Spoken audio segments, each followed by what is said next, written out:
I'm Nate from the DropMix team, and I'm here to talk to you about some tips for Clash mode in DropMix. Today, we're going to talk about the ideal first move, the ideal first turn. Because going first, you have a lot of options, and you don't always know which the best one is. Spoiler alert, there is no ideal first move, and that's what we're going to talk about.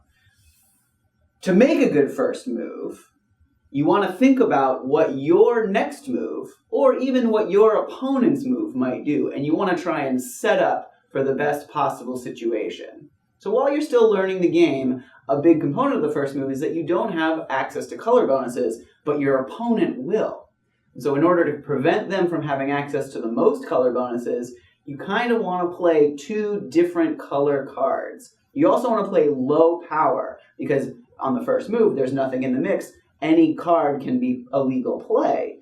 Therefore, you want to get the low power cards out of your hand so you don't get stuck with them later on.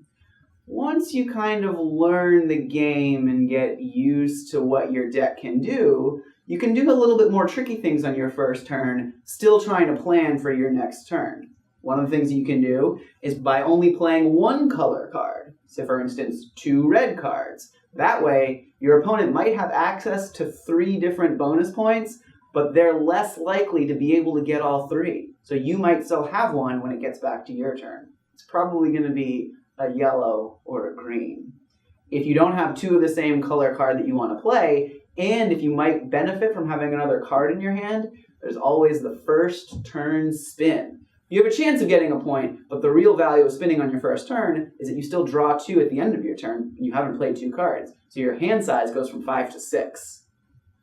Obviously, there are certain cards that are really powerful on the first turn as well. You can play an extra action card to take over an extra slot, though those can sometimes be much more valuable later on, and those are the things to think about. You either want to set yourself up for your second turn, or you want to kind of prevent what your opponent can do on their first turn.